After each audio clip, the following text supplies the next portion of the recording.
All right, YouTube. Today is November 7th of 2025, and of course the news are not getting any better. Things are continuing to deteriorate, and we have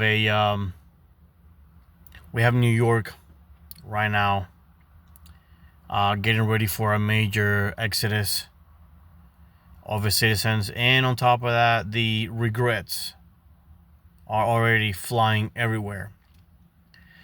Now, I don't know if you guys know this, or maybe have not seen it on my videos. I am Cuban American.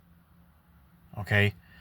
Now, if there is anyone out there who has a friend or an acquaintance, you'll know that we Cubans, we were basically displaced.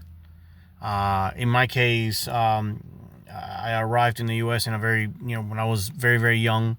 So, I grew up most of the time here, but I was there long enough to feel the pain and the hunger and the empty shelves, and to actually experience what communism was. So we all Cubans have this thing ingrained in the DNA, in our DNA, that we have a repulsion. It's like an immunity. It's a red flag, kind of like a warning when we feel and hear certain phrases and certain attitudes and points of views that automatically get those red flags, racing in the back of our heads. And like me and many, many others who have taken to YouTube and TikTok and whatever, we have been saying from the top of our lungs that, communism is taking root in the U.S. And the mere fact that, the Democrats have completely lost their minds, now that they were very, very sane to begin with, and they have allowed this complete destruction and deterioration of the system here in the United States, where now we have a dedicated Sharia law-loving Muslim / communist in a position of power in New York, should tell you that we are definitely we are off to the races. Okay, now it's official. Then again, New York has always been not that bright. New York is infested with liberals and socialists and communists and people who they think they are smarter than the rest of us, who actually understand what real communism is, and ignorance. Okay, and they have chosen to put this idiot in office, and they're already now feeling the strains of his policies, and he hasn't even taken office yet. Apparently he's supposed to take office in January, and people are already basically losing their minds. Okay. I have somewhat of a different perspective here, and after doing a lot of research online and seeing the reaction of people and my own experience as a Cuban American, I will tell you this. Yes, the new generation of idiots who study in the universities and colleges, who have been promised and who are sort of like tiptoeing, playing with the idea of communism, socialism, without even knowing what that is and what it implies, because they don't know. They don't see history. They have not studied history, and they don't care to watch what's going on with Ukraine and Russia and North Korea and China and all these other communist countries. They don't care for that. They just go to Netflix and put the latest, ding dong movie, and they get their kicks out of that. So they live in a box. They don't really see anything past what's outside that box. But yet their decisions, their vote, is what screws everything up. But I want to bring something to your attention. Capitalism is well ingrained in the United States system. It's part of our culture. And despite the fact that we've been having a lot of communistic ideas like EVT and maintaining a bunch of smoochers out there for many, many, many freaking decades, okay?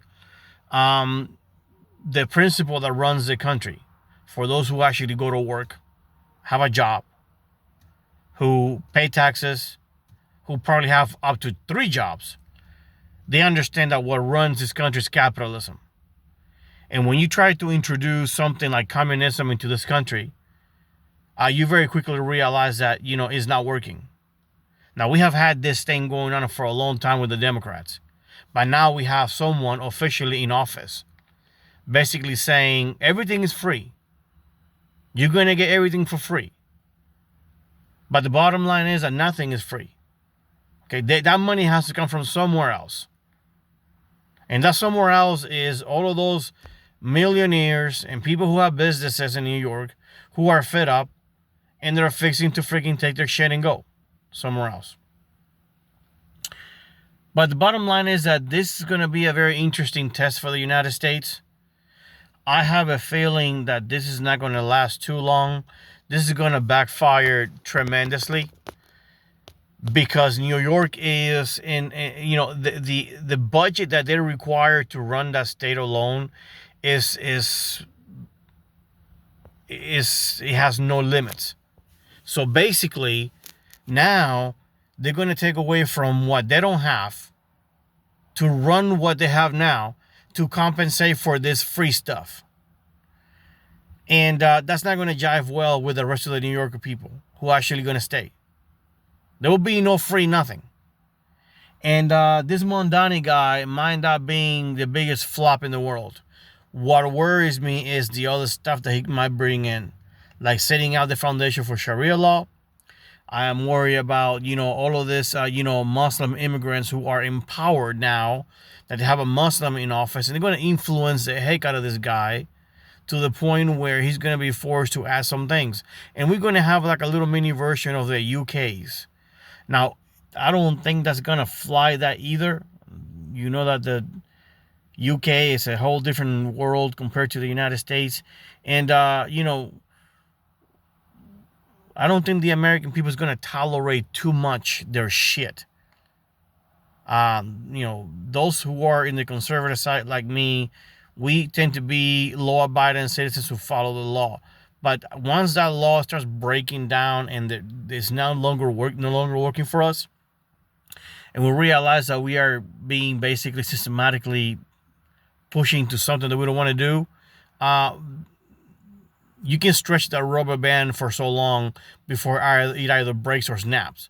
And the end result will be catastrophic. So I don't think that's going to jive too well. I don't think in a politically avenue, I don't think they're going to go too far. And this guy is not going to do very well. It's going to require trillions of dollars to maintain this dude's, wants and needs and crazy ideas and, megalomaniac crap. I will say to you, regardless of what he does or he doesn't do, just continue to prepare because there is a baggage that comes with his office, with his election. There's a baggage that I mentioned here about 30 seconds ago, and that might lead to a lot of problems, which unfortunately I tell you that is going to be inevitable. Okay? It's going to be inevitable, and it's one of those things that, it is what it is. For every action there is an equal and opposite reaction or worse reaction, depending how people look at this. But I say let the system run and see how this thing's going to flop really bad. Bernie Sanders is a full-blown communist. The guy was not elected because his ideas were stupid. And now we have this idiot that somehow, some way managed to get in. Now, I have my reservations as to whether that was an actual genuine election. because apparently there are videos out there that are showing that this guy, you know, there was a lot of shady shit going on with his election. But anyways, I say to you all, let nature run its course. And I have a feeling this is not going to go too well. It's going to flop tremendously. It's going to basically go belly up, and it's going to go up in flames. But regardless of that, please continue to prepare, because I believe that there are other things which are in progress. Now we have this issue with white powder being sent to I believe Wright-Patterson's Air Force, and apparently there was an issue where there was some bomb threats and things of that nature. So things are escalating, and idiots who like to do idiotic stuff will come out of the woodwork. So prepare regardless, okay? Anyways, I'm gonna go ahead and get off this video here now, because I promise you by the time that I'm done with this, is gonna be another 10 brand new breaking news. So yeah, I'll see you guys around later.